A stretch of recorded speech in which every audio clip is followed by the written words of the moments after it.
Welcome back. In the previous part of this maintenance mini-series, we changed the fuel and air filter on my Volvo V50. In part 2, we'll change the oil and oil filter. Let's get going.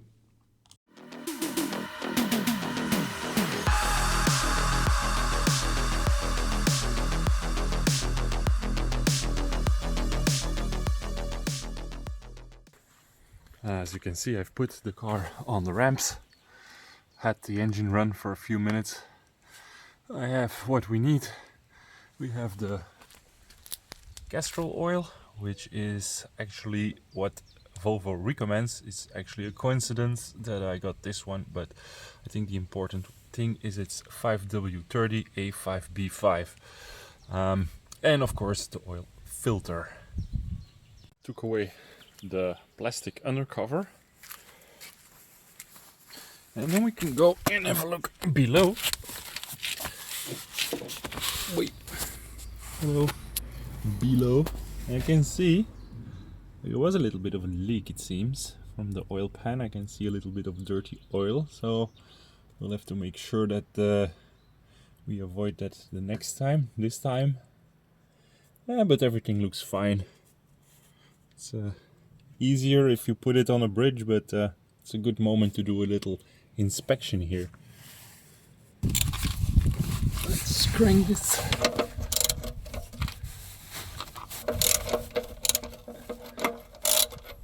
Put on a glove. I don't know how hot the oil is.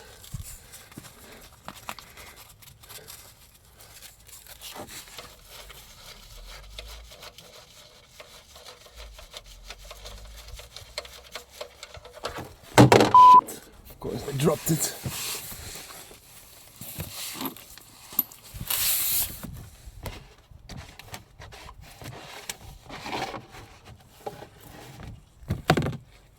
So according to the Volvo guys, you just have to take out this hose, but I prefer to take out the entire airbox because it's actually quite easy.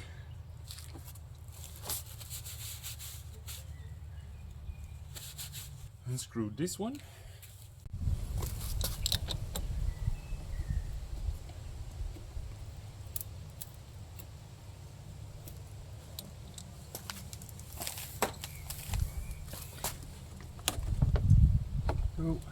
And then connector here.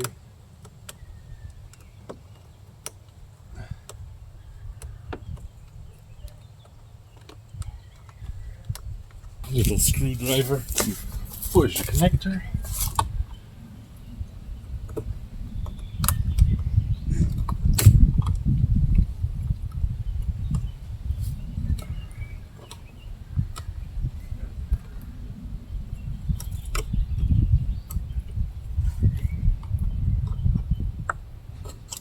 Go.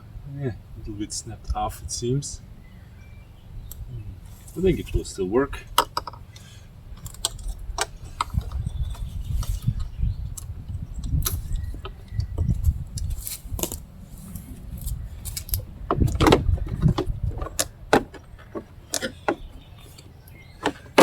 There we go. Just take it out. One air filter box. And then here we have the oil filter housing. Just unscrew that. Torque is written on there, 25 Newton meters. What socket do we need? Looks quite big. 24 is too small.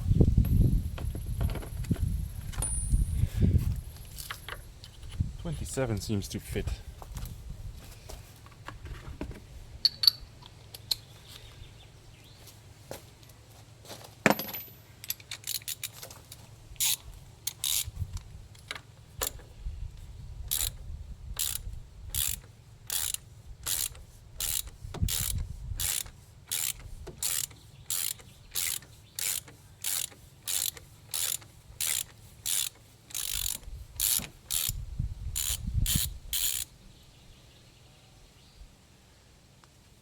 Let's get a container ready.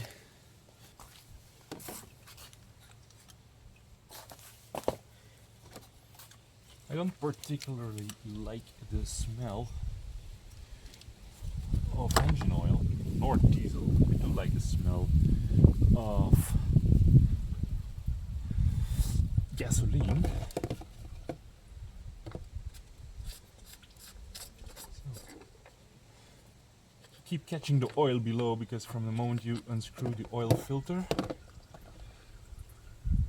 it will come out. So, okay. Now I know from experience this filter is a bit hard to get out. I thought first time I tried it, I thought there was like a special trick or something, but you basically have to pull. Oh, this one is actually quite okay. Never mind. So the one that was installed by the Volvo dealership last time actually was quite hard to pull out.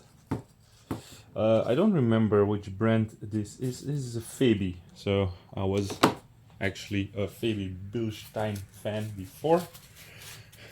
I still am. I mean, it's not like they make bad stuff or something, but I don't know. Actually, I think the Fabi one might be better, because I looked at the new one. Like, it doesn't have a hard plastic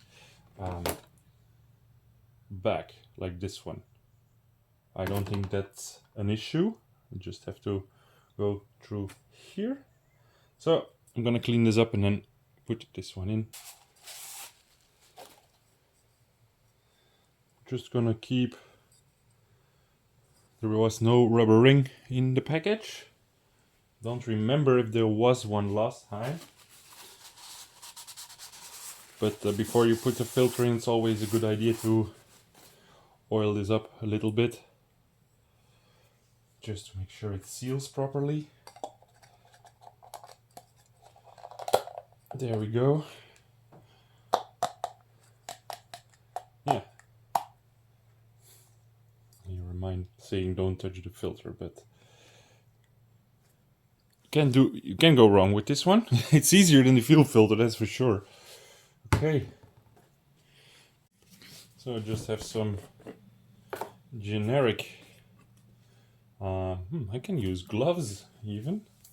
So this is some generic 10W40 engine oil.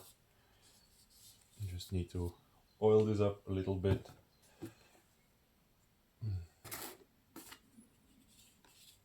Of course, you can use some of the old or new engine oil.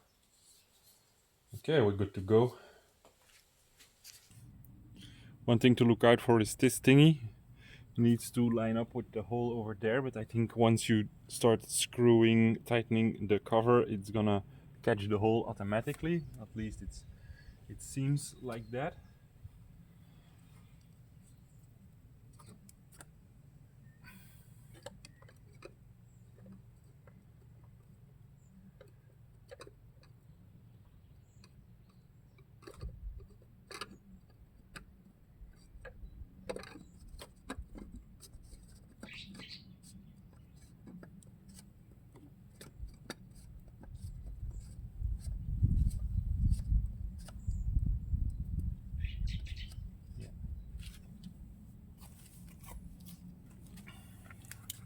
The manual doesn't mention this,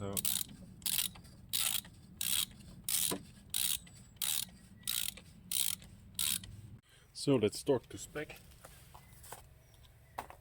It is quite important for these kind of filters to be torqued to spec. There we go. It's actually below the minimum of this torque range. This goes to 28. It just went 3 below 28. I'm not sure if that's correct, but yeah, the small one obviously doesn't fit this socket. So this is the old ring, this is the new ring. Now I don't think this is right. I mean, I'm going to mute myself here for a second, as I quickly figured out this is a crush washer and it does fit. I just have to make sure it's centered when tightening the oil drain plug. So I've put the new ring in anyway, and then torque it to 34 Newton meters.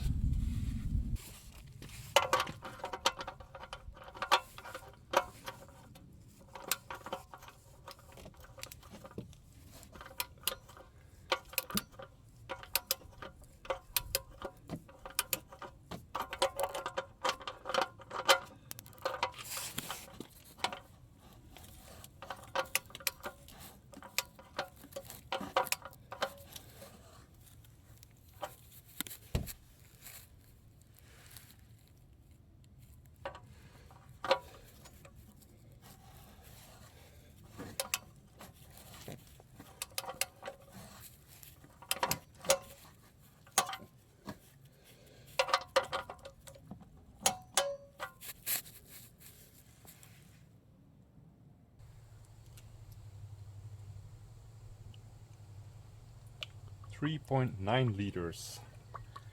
So this is 4. I'm not gonna pour everything in, just gonna check with the oil dipstick.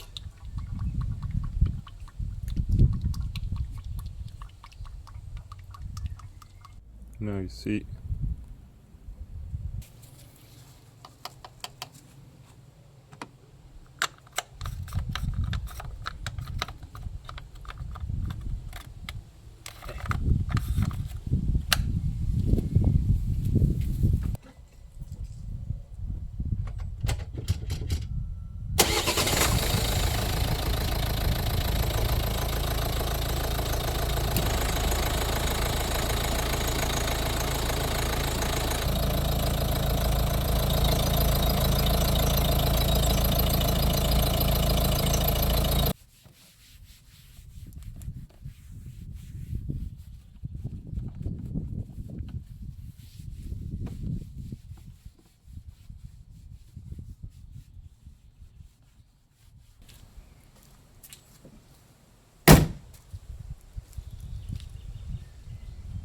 So let's see how much oil we had left.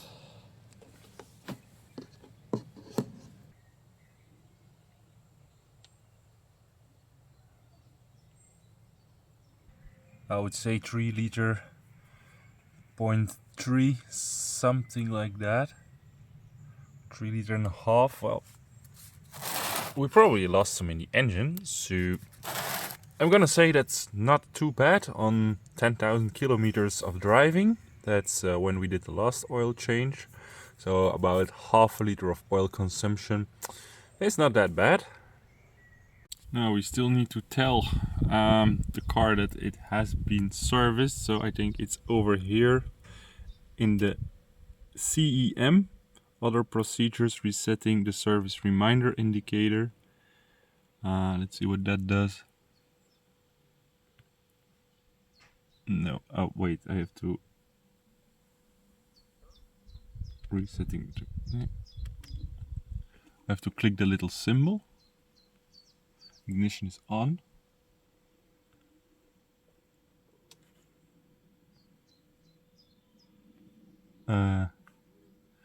Distance at service, so that was the last time I did it. Engine time at service. Okay, that's like the total thingy.